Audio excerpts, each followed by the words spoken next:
मेरी दृष्टि से लैला को देखो, मेरी आंख से लैला को देखो तो समझ में आए। ऐसे तो 5 तत्वों का बना ये शरीर है, जैसे जैसे उम्र बढ़ती है खूबसूरत से खूबसूरत चीज भी बिगड़ जाती है, कितना भी उसको सजाओ संवारो। एक युवक में या युवती में जो चार्म होता है, जो ग्लैमर होता है, कुछ नहीं भी करे, जब 40 साल का होने लगोगे तो कितना भी कुछ करो, ये युवक हो वो धीरे धीरे अधेड़ अवस्था में आता है, युवती जो है वो धीरे धीरे वृद्ध होने लगती है। कितना भी अपने को सजाओ संवारो, वो चीज जो यौवन में था वो शक्ति उस समय नहीं आती है। और इसी तरह हमारी दृष्टि भी जब धीरे धीरे बालपन से युवा की ओर आते हैं तो बदलती है, तो युवा से भी जब वृद्ध की ओर जाते हैं तो दृष्टि बदलने लगती है, दृष्टि बदलने लगती है। तो सारी चीज क्या है? मन का खेल है, सारा चीज मन का है। मन जैसा होगा वही हमको दिखेगा, उसके लिए आयु की कोई बात ही नहीं होती।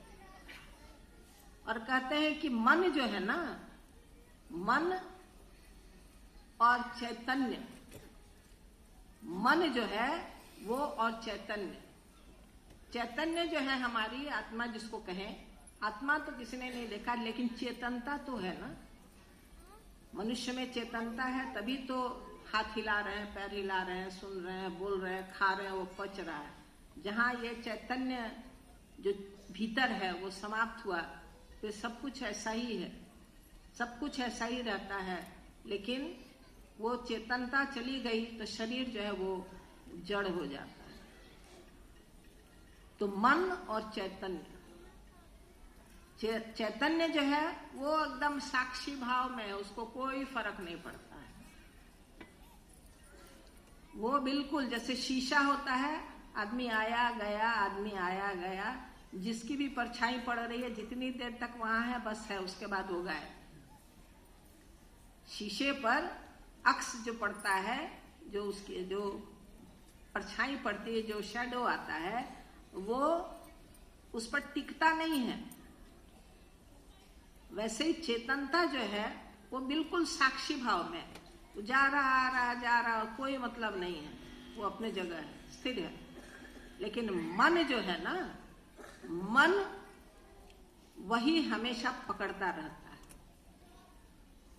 मन का काम है, मन का ही सारा, हम भीतर में ही सारा जगत रचते हैं, मन का ही सारा खेल है, सारा खेल मन का है। अगर मन कहा, इसलिए कहा गया मन चंगा तो कटौती में गंगा। अगर मन अच्छा है तो गंगा आपके भीतर है। अगर छोटे से पात्र में जल लेके अगर छिड़क लो तो सोचो कि गंगा ही का जल है। लोग करते भी हैं, जब कभी जो मैं गुरु पूर्णिमा में देखती हूँ, ऐसे भी जल छिड़क लो, माने अपने को पवित्र, अपवित्र है तो पवित्र कर लो, छिड़क लिए तो पवित्र कर लिए। ये क्या है? ये एक मन का विश्वास है कि हमने जल छिड़क लिया। तो भीतर से ही अपने को बदलना होगा। अगर भीतर से नहीं बदलते हैं तो बाहर कुछ भी रहेगा, आपकी दृष्टि जो है ना उस चीज को पकड़ नहीं पाएगी। अभी 1-2 लोगों ने जो अपने अनुभूतियों में बताया कि अब भजन गाने मिले न मिले, चाय मिले न मिले, कोई फर्क नहीं पड़ता। यही है, जैसे बच्चा है, उसको खिलौना नहीं मिला तो चिल्लाते रहेगा, एक ही चीज की रट लगाते रहेगा। जैसे वो गुरुधाम के पूजा कक्ष में बैठा हुआ बच्चा बार बार उस झालर को पकड़ता था, बार बार उसका पिता उसको हटाता था। तो अब मन जो है धीरे धीरे अब एकाग्र होने लगा। अब मन को बाहरी चीज से उतना नहीं है कि ठीक है भजन गाया गाया, नहीं गाया नहीं गाया, उपस्थिति ही काफी है, उपस्थिति ही काफी है। क्योंकि उपस्थिति तो होनी होगी ना, जब तक शरीर है उपस्थिति होनी चाहिए। अगर उपस्थिति नहीं है तो वृक्ष जो हम पौधा लगाते हैं, अगर उसको मिट्टी का संपर्क न रहे तो नहीं बढ़ेगा। जहां से आपको जो मिला है वहां पर उपस्थिति जरूर होनी चाहिए।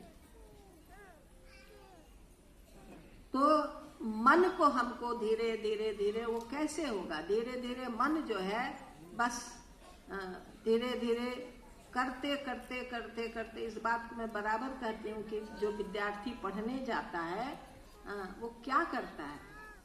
वो शुरू करता है ABCD या क ख ग घ से, करते करते करते करते करते करते जैसे जैसे बड़ा होता जाएगा पढ़ता जाएगा, उसी में रहेगा। तो अगर नहीं पढ़ा, मैट्रिक पास करके निकल गया तो उतना ही ज्ञान उसका होगा, उतनी ही दृष्टि उसकी बदलेगी। लेकिन अगर आगे भी पढ़ता जाएगा तो धीरे धीरे धीरे धीरे क्या होगा? पढ़ता ही जा रहा है तो धीरे धीरे वो ज्ञान को एब्जॉर्ब करता जाएगा और धीरे धीरे एक दिन आप देखेंगे कि वो डॉक्टर बन गया, एक दिन देखेंगे इंजीनियर बन गया, वैज्ञानिक बन गया। क्या बदला? उसकी दृष्टि बदल गई। भीतर की अंतर्दृष्टि जो है वो उसने अपने, क्योंकि ज्ञान बाहर से नहीं भीतर से पकड़ने की चीज है। बाहर में पुस्तकों में सारा रट लो, उससे क्या होगा? सारा रट लो, उससे कुछ नहीं होने वाला जब तक आपने उसको अपने भीतर आत्मसात नहीं कर लिया। तो मन को बदलने की आवश्यकता है और मन ऐसे नहीं बदलता है। मन बदलने के लिए प्रयत्न करना पड़ेगा।